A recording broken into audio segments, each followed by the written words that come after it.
Selamat pagi. Hai. Capek kulineran kelihatannya ya.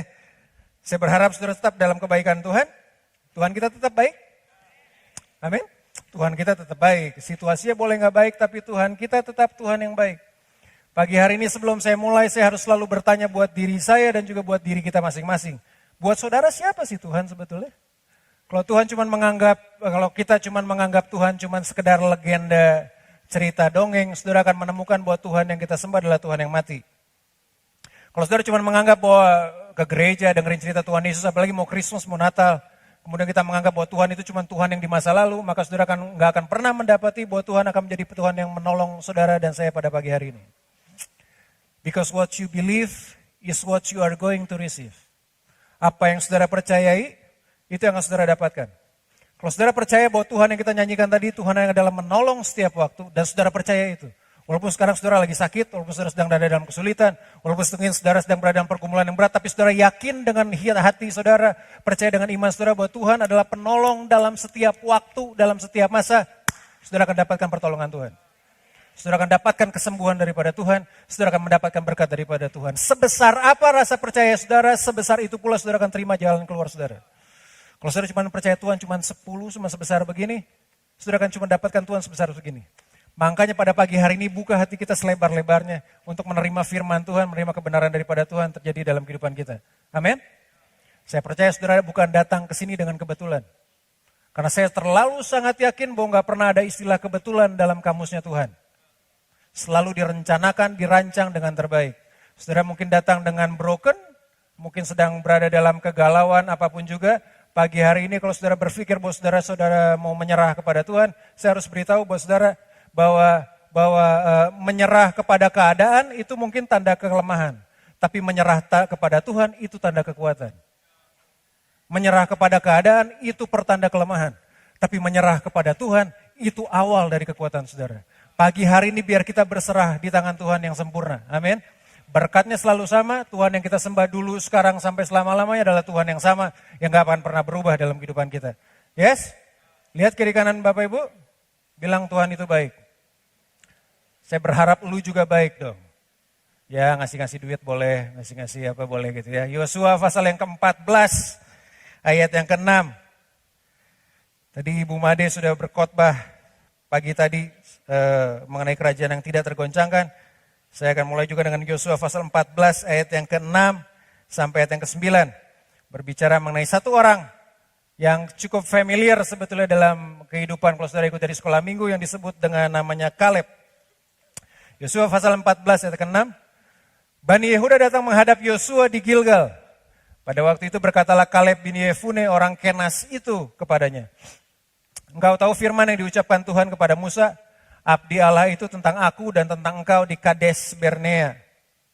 Aku berumur 40 tahun ketika aku disuruh Musa, hamba Tuhan itu dari Kades Barnea, untuk mengintai negeri ini dan aku pulang membawa kabar kepadanya yang sejujur-jujurnya.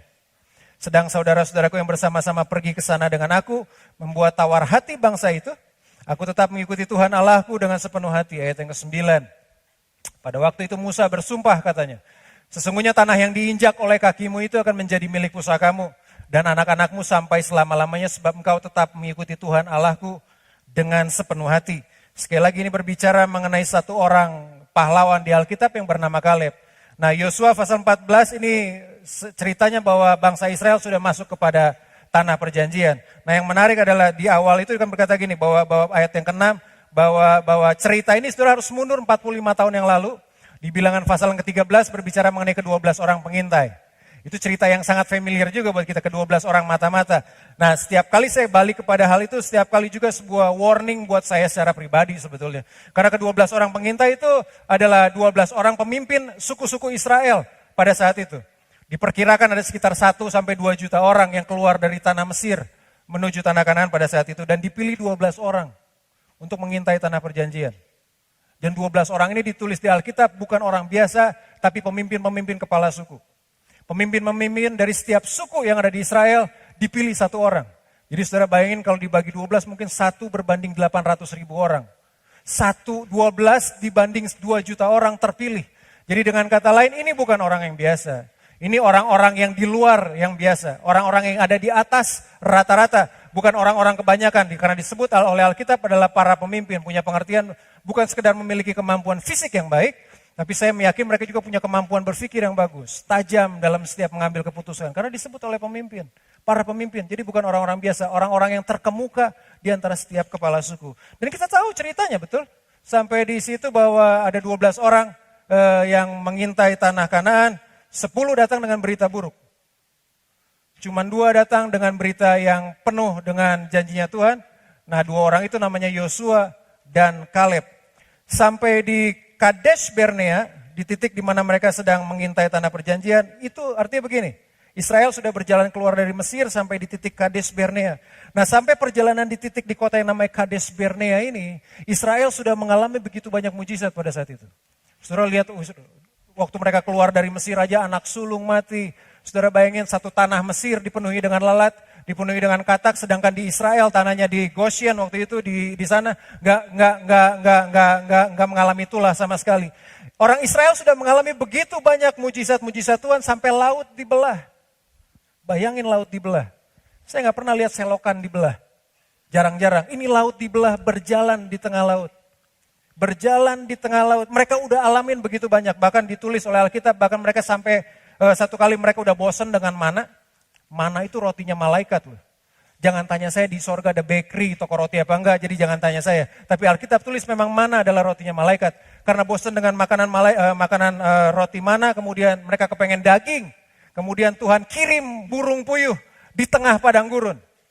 Dan para ahli satwa, ahli unggas selalu berkata bahwa sangat jarang, bahkan enggak mungkin kawanan burung puyuh itu terbang di luar jalurnya air. Enggak pernah mungkin, karena mereka selalu terbang mendekati sungai-sungai atau mendekati air. Bayangin Tuhan kirim satu angin, itu sampai burung puyuh berhamburan ada di padang gurun untuk memberi makan orang Israel. Makan stik burung puyuh pada saat itu, free, enggak bayar apa-apa. Dan itu adalah sebuah hal yang sangat-sangat luar biasa. Diperkirakan itu hampir 100 juta ekor pada saat itu untuk memberi makan orang Israel. Dan itu adalah sampai di Kadesh Barnea, sampai di titik ini bahkan orang Israel sudah melihat tiang awan dan tiang api loh. Bayangin penyertaan Tuhan begitu tangible, kasat mata sampai di titik Kadesh Barnea ini. Semua orang sudah melihat mujizatnya Tuhan. Sampai bahkan yang 12 orang pengintai pun melihat mujizatnya Tuhan. 10 orang yang dipilih pun melihat mujizatnya Tuhan. Tapi yang paling mengerikan adalah 10 orang datang dengan berita yang negatif, cuma 2 orang yang percaya kepada janjinya Tuhan. Saya cuma harus dapatin buat saudara gini, hanya karena kita mengalami mujizat Tuhan, bukan berarti kita bisa mengalami Tuhan dalam kehidupan. Jauh. Dari sini saya bisa belajar apalagi levelnya pemimpin. Saudara bayangin 10 orang yang ngomong berita busuk, Alkitab tulis, itu para pemimpin loh. Saya langsung berkata kalau gitu hati-hati jadi ketua live, jadi majelis, jadi gembala gitu ya. Belum tentu hanya karena jabatan posisi kita seperti begitu kita bisa disebut orang-orang yang mengalami Tuhan dalam kehidupan. Ke-10 orang bawa berita busuk, para pemimpin bawa berita busuk buat orang Israel. Bahkan di sampai titik di Kadesh Barnea mereka udah mengalami mujizat Tuhan. Setiap kali mujizat terjadi ya, saudara kalau lihat orang sakit disembuhkan, ada sensasinya tuh. Kita merasakan Tuhan itu baik. Pertanyaannya adalah gini, kita nggak cari sensasi, kita cari esensi. Begitu banyak orang Israel merasakan sensasi Tuhan begitu baik, tapi pada beberapa saat kemudian mereka akan jatuh lagi dalam bersungut-sungut. Karena Tuhan gak pernah cari sensasi dalam kehidupan. Tuhan mencari esensi apa yang kita lakukan dalam kehidupan kita sendiri. Itu yang paling penting. 10 orang pemimpin bahkan gagal. Mereka cuma mendapati Tuhan adalah cuma sekedar untuk sensasi. Cuma 2 orang yang namanya Kaleb dan Yosua di Kadesh Barnea. Mendapati bahwa janji Tuhan selalu lebih berharga daripada apapun juga. Lebih jauh, lebih hebat dari kesulitan apapun juga. Di Kadesh Barnea, arti Kadesh adalah artinya suci. Bukan sekedar 10 orang dengan semua orang Israel pada saat itu. Bahkan pemimpin tertinggi Musa jatuhnya di Kadesh Barnea. Kalau saudara baca bilangan pasal 20, satu kali orang Israel sama bersungut-sungut minta air. Tuhan cuma bilang pada Musa gini, bilang pada gunung batu biar dia keluarin air. Musa udah gak tahan, riweh kepalanya, kurang ajar ini bangsa. Dia ambil tongkat, dia pukul 2 kali batu itu, keluar airnya, keluar. Tapi Alkitab berkata gini, karena Musa gak taat, Musa gak masuk pada tanah perjanjian. Di Kadesh Barnea, di tempat yang namanya suci, di tempat yang di titik di mana yang disebut dengan artinya suci atau kudus, di sana kehidupan saya dan saudara akan diuji oleh Tuhan. Di titik di mana suci kekudusan itu dipertaruhkan, di situ sebetulnya ujian yang sesungguhnya. Saya cuman bayangin, kalau pada saat itu, semua orang Israel lebih percaya pada Kaleb dan Yosua, lebih daripada 10 orang, mereka akan sampai pada tanah Kanaan lebih cepat dari waktunya. Karena itu titik tinggal orang nyebrang lagi melihat tanah Kanaan tuh. Jadi kalau 2 juta orang itu lebih nggak percaya pada 10 orang ini, tapi percaya kepada 2 orang ini yang memegang janji Tuhan ini, kemudian mereka percaya kepada Kaleb dan Yosua, saya yakin, seyakin-yakinnya mereka akan sampai pada tanah perjanjian lebih cepat dari waktu yang ditentukan. Karena setelah peristiwa itu, karena mereka percaya yang 10 orang, mereka harus berjalan berkeliling 40 tahun. Bukan sekedar berjalan berkeliling 40 tahun, mereka yang usia 20 tahun ke atas, waktu itu keluar dari Mesir, mayatnya berhamburan di padang gurun. Cuman Kaleb dan Yosua. Kalau orang Israel lebih percaya pada Kaleb dan Yosua, orang-orang yang memegang pada janjinya Tuhan, saya yakin mereka akan sampai pada tanah perjanjian cepat pada waktunya. Jangan pernah minta percepatan daripada Tuhan kalau hidup kita nggak pernah taat sama Tuhan. Jangan pernah, saudara mau berharap percepatan sukses, percepatan apa, tapi kalau hidup nggak taat, jangan pernah. Karena ketidaktaatan itu bisa mengubah berkat jadi kutuk loh. Sama seperti ketaatan bisa mengubah kutuk menjadi berkat. Kalau saudara berharap Tuhan akan mempercepat kehidupan saudara, berharaplah memilikilah hati dan hidup yang taat kepada Tuhan. Ketidaktaatan akan mengubah berkat menjadi kutuk, sama seperti ketaatan akan mengubah kutuk menjadi berkat. Di Kades Barnea, di titik di mana kekudusan Tuhan dinyatakan, di titik di mana the place where we are tested, di tempat di mana saya dan saudara akan diuji sesungguhnya, apakah kita lebih mentaati Tuhan, apakah kita lebih mentaati Tuhan atau kita lebih mentaati yang lain. 45 tahun yang lalu, Yosua dan Kaleb melakukan akan hal itu. Mereka tetap berpegang kepada janjinya Tuhan. Sampai di Kades Barnea, orang Israel sudah menyaksikan mujizatnya Tuhan, sampai mereka sudah melihat hal yang laut sampai terbelah. Dan untuk harus didapatin adalah begini, bahwa the greatest miracle yang Tuhan lakukan adalah mujizat dalam kehidupan, dalam hati kita semua. Mujizat terbesar yang Tuhan lakukan bukan bangkitin orang mati loh. Mujizat yang terbesar yang Tuhan lakukan adalah dia melakukan sesuatu mentransformasi hati saya dan saudara. Tubuh ini bisa mati. Semua, apa orang Israel udah alamin semuanya. Mau makan roti, mau makan burung puyuh, lihat laut, mereka udah buat semuanya. Tapi karena itu cuma sekedar sensasi, esensi yaitu hati mereka nggak persiapkan kepada Tuhan, mereka mati di padang gurun loh. Cuman 2 orang yang disebut dengan Kaleb dan Yosua yang bisa masuk pada tanah perjanjian. Kalau saudara balik lagi kepada Yosua pasal yang ke-14 tadi, bahwa Kaleb sedang menghadap Yosua di Gilgal. Kades Barnea memang berbicara mengenai tempat di mana kita akan dikuduskan. Dan saya harus beritahu buat saudara, kekudusan bukan sekedar berbicara mengenai di mana kita hidup. Hanya karena saudara tinggal di gunung, gak punya internet, gak punya apa-apa, bukan berarti saudara jadi orang kudus. Hanya karena saudara tinggal di kota kudus, KTP-nya kudus, bukan berarti jadi orang kudus juga. Enggak juga, cuma di KTP doang. Hanya karena saudara menjadi orang yang kuper, ada di pegunungan, terus berkata saudara kudus, enggak. Karena kekudusan bukan di mana kita hidup. Kekudusan adalah bagaimana kita hidup. Enggak, kekudusan itu bukan di mana kita hidup. Mau saudara mau tinggal di daerah yang paling terpencil sekalipun, bukan sekedar berbicara mengenai di mana kita hidup, tapi berbicara mengenai bagaimana saya menghidupi kehidupan saya. Kades Barnea dan Kaleb, saya bicara mengenai Kaleb sebetulnya. Dan Kaleb memegang sesuatu yang membuat dia bertahan. Ayat yang ke-10. Jadi sekarang, ini Kaleb sedang berbicara. Jadi sekarang sesungguhnya Tuhan telah memelihara hidupku seperti yang dijanjikannya. Kini sudah 45 tahun lamanya, sejak diucapkan firman Tuhan itu kepada Musa, dan selama itu orang Israel mengembara di padang gurun. Jadi sekarang telah berumur 85 tahun aku hari ini, ayat yang ke-11. Pada waktu ini, aku masih sama kuat seperti pada waktu aku disuruh Musa. Seperti kekuatanku pada waktu itu, demikianlah kekuatanku sekarang untuk berperang dan untuk keluar masuk, ayat yang ke-12. Oleh sebab itu, berikanlah kepadaku pegunungan yang dijanjikan Tuhan pada waktu itu, sebab engkau sendiri mendengar pada waktu itu bahwa di sana ada orang enak dengan kota-kota yang besar dan berkubu. Mungkin Tuhan menyertai aku, sehingga aku menghalau mereka seperti yang difirmankan Tuhan. Ayat yang ke-13, lalu Yosua memberkati Kaleb dan diberikannya lah Hebron kepadanya menjadi milik pusakanya. Setelah peristiwa Kades Barnea 45 tahun kemudian, 40 tahun kemudian setelah mereka mengembara di padang gurun, sekarang mereka masuk pada tanah perjanjian. Dan cuma 2 orang, cuma Kaleb dan cuma Yosua. Kemudian saya harus pikir, kenapa Tuhan sering kali ngomong, hambaku Kaleb, hambaku Yosua. Kenapa Tuhan cuma ingat Kaleb dan Yosua?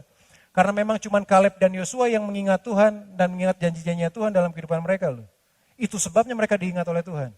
Bukan karena Kaleb hebat, bukan karena Yosua orang yang pemberani, bukan. Karena mereka mengingat akan janjinya Tuhan. 45 tahun kemudian, jadi Kaleb usia udah 85 tahun.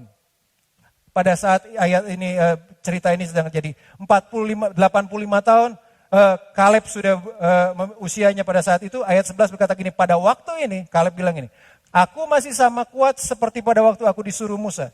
Seperti kekuatanku pada waktu itu, demikianlah kekuatanku sekarang untuk berperang dan untuk keluar masuk. Pertanyaannya bagaimana mungkin 45 tahun setelah dari masa itu jadi umur 85 tahun masih tetap kuat, masih tetap segar untuk berperang.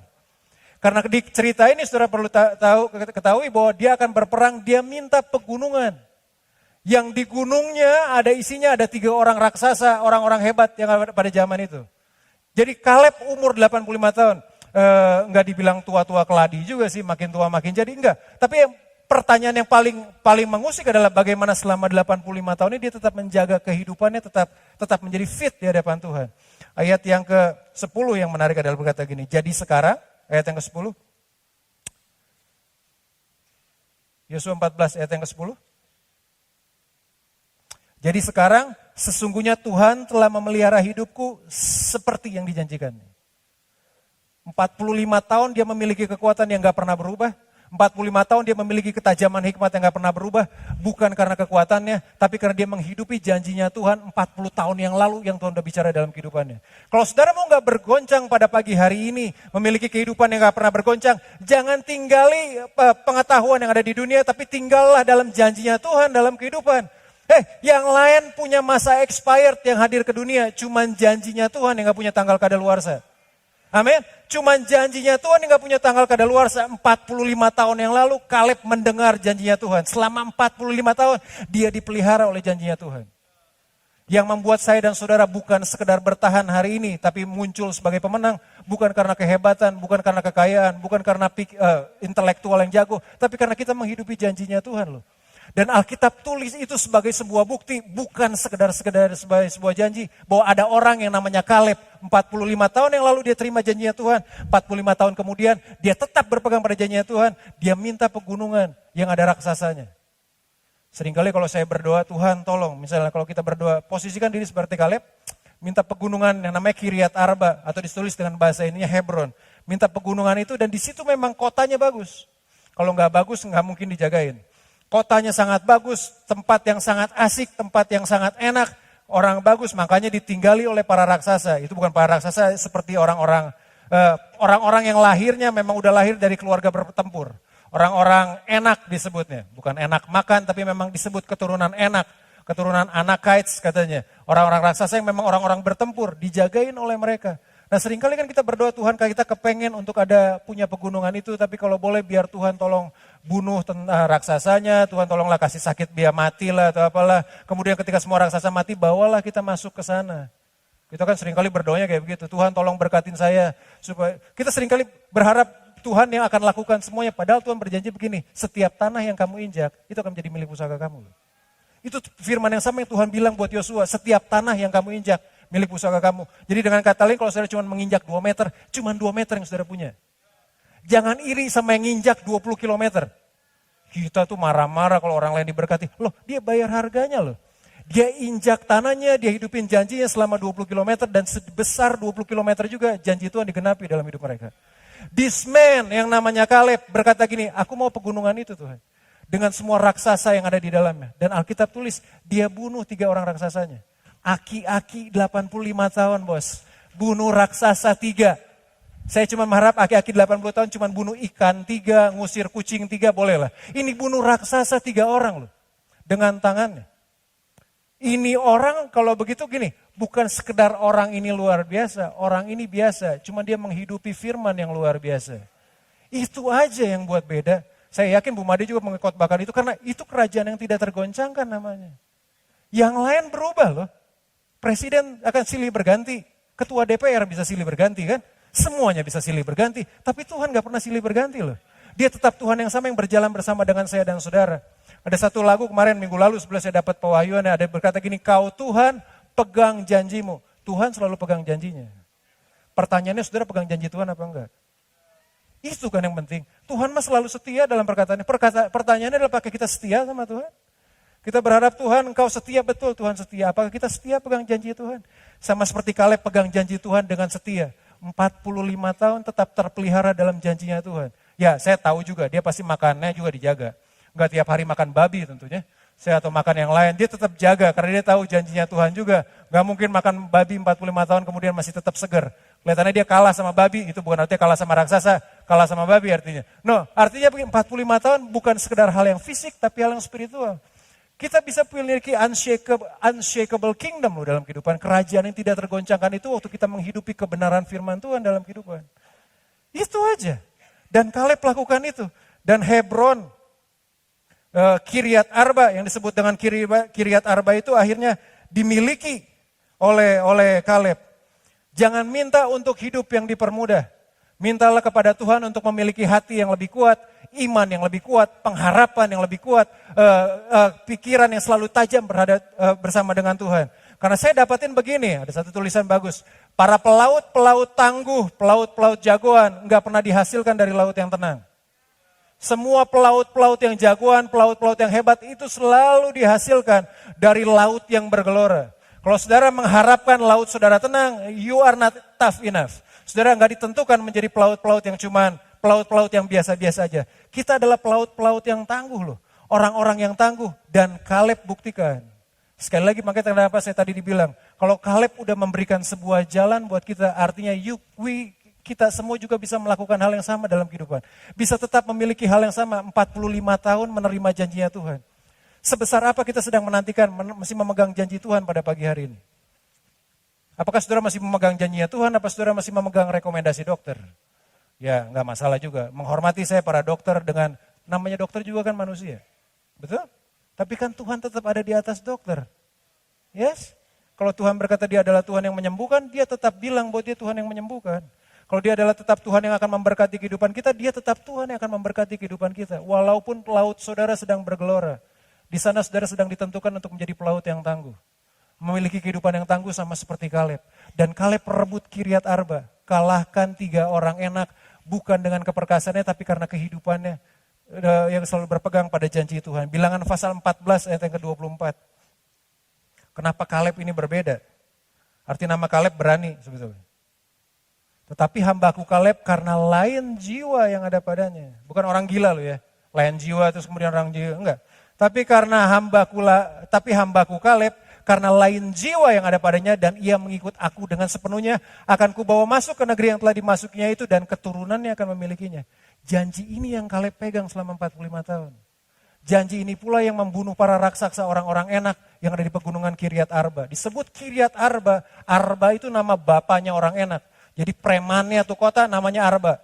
Makanya dinamakan sesuai nama yang punyanya. Kiryat Arba, diganti namanya kemudian menjadi Hebron. Dan Kaleb kalahkan itu loh. Menerima janjinya Tuhan, hidup dalam janjinya Tuhan, dia mendapatkan apa yang Tuhan sudah janjikan dalam kehidupan. Yang bisa membuat Tuhan melepaskan janjinya, memenuhi janji dalam kehidupan kita bukan dari segi Tuhan, tapi dari segi ketaatan kita kepada Tuhan. Kalau saudara mau mentaati Tuhan pada pagi hari ini, di tengah situasi yang bagaimanapun juga, Tuhan tetaplah Tuhan. Dia gak akan pernah berubah, dia gak akan pernah goyang loh, dia gak akan pernah goncang. Ekonomi boleh hancur, Tuhan gak pernah hancur kok. Loh, nelayan mana yang nangkap ikan pertama kemudian ketika dibuka mulutnya ada duit di dalamnya? Itu ikan makan duit namanya. Ikan apakah itu? Cari. Ntar itu nanti akan jadi kuisnya Pak Jokowi kelihatan jenis ikan apakah itu yang keluarnya makannya duit. Loh, itu matematikanya Tuhan loh, 5 roti dan 2 ikan. Itu kan bukan matematika memberi makan 5.000 orang laki-laki. Beri makan 5.000 orang laki-laki, bukankah itu matematikanya Tuhan? Bukankah itu janjinya Tuhan? Hari ini kalau kita mau berharap, baiklah kita berharap kepada janjinya Tuhan. Sama seperti Kaleb berharap kepada janjinya Tuhan, makanya kehidupannya unshakable. Dia bisa dia nggak santai sih bunuh raksasa, dia bunuh raksasa. Kemudian Kaleb mendapati itu, kemudian itu Kaleb memiliki apa yang dijanjikan oleh Tuhan. Nomor 1 karena Kaleb memegang janjinya Tuhan, yang kedua adalah karena Kaleb melangkah dalam iman dalam mentaati Tuhan. Iman tanpa perbuatan adalah mati. Kalau saudara dan saya nggak melangkah untuk mengambil apa yang Tuhan janjikan dalam kehidupan saudara, saudara nggak akan pernah dapatkan itu.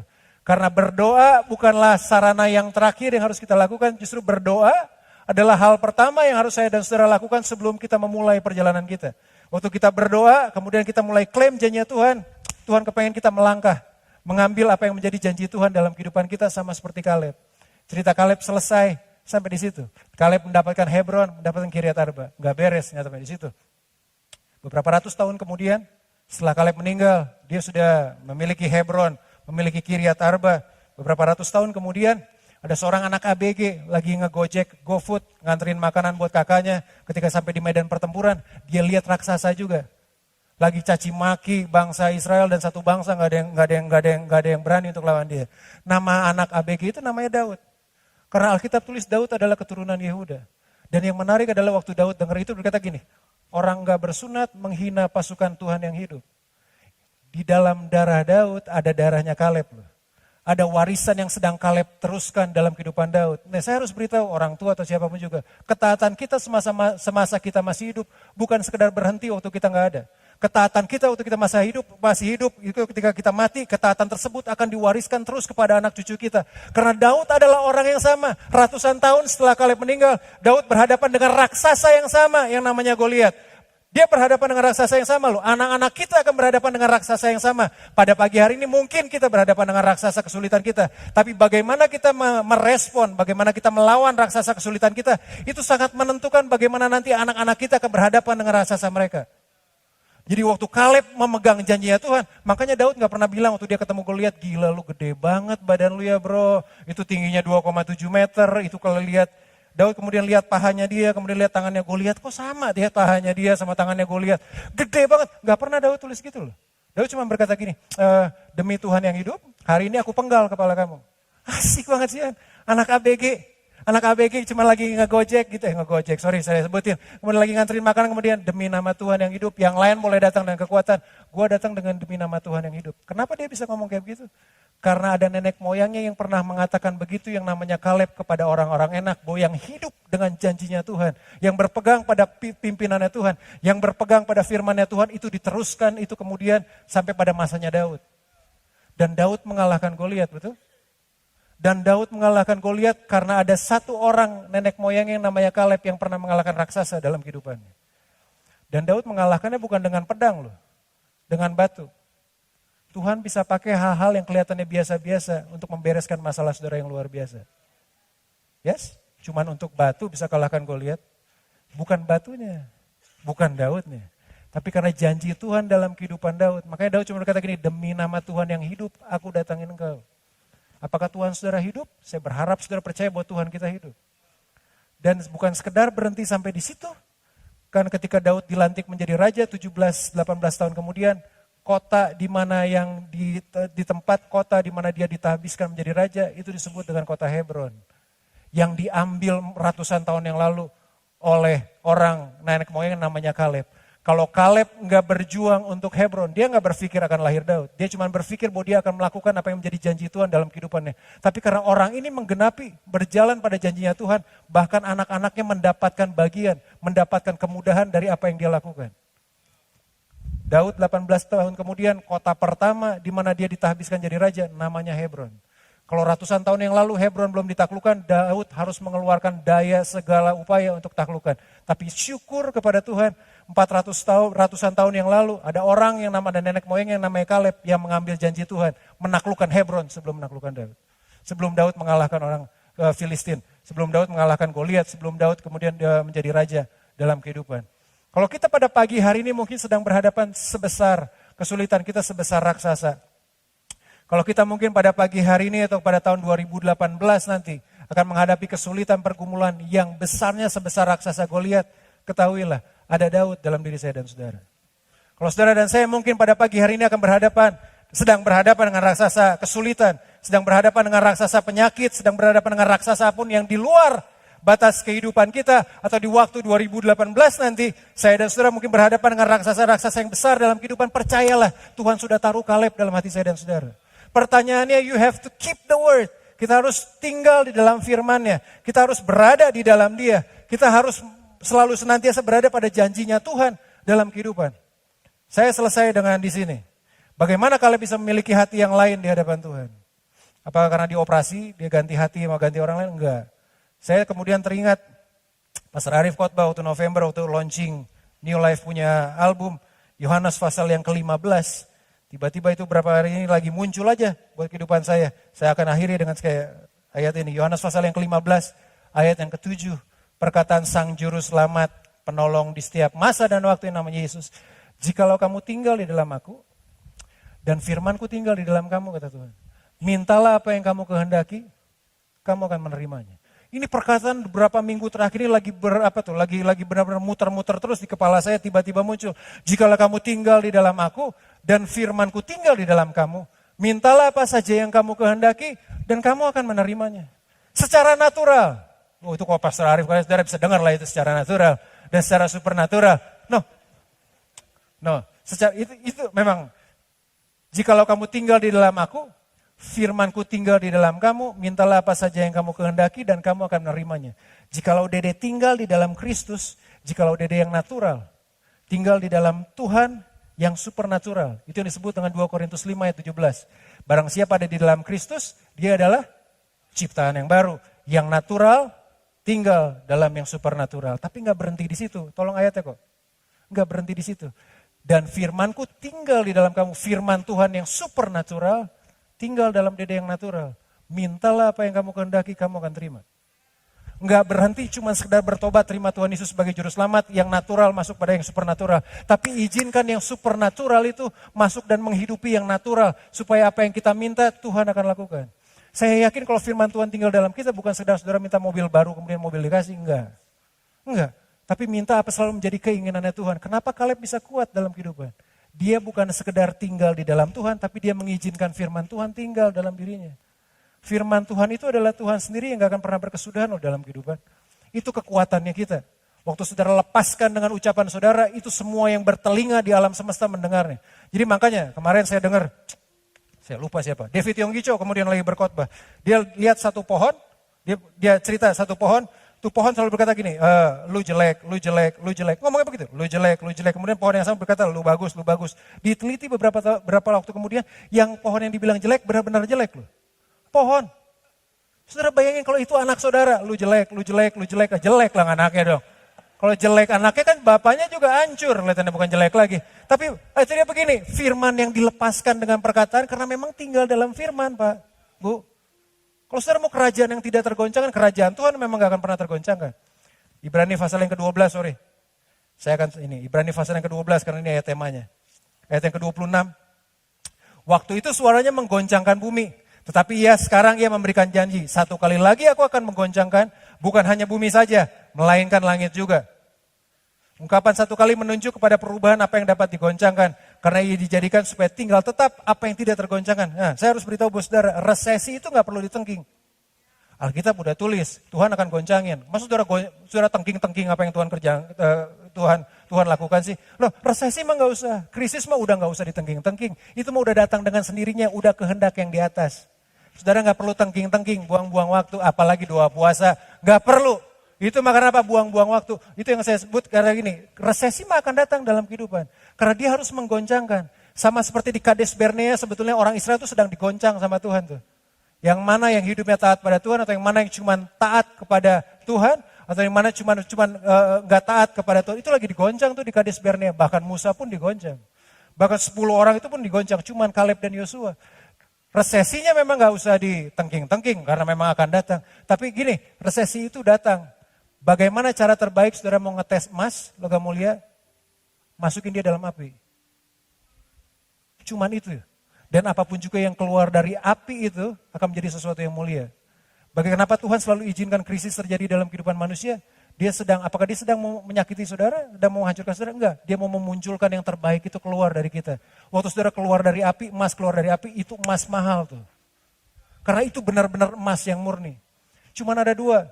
Saudara mau mengizinkan api Tuhan membersihkan kehidupan kita, kemudian kita menjadi kehidupan yang penuh dengan kemuliaan Tuhan, atau saudara mau menghidupi kehidupan kayak begini aja, sampai nanti api neraka yang akan menghabiskan kita.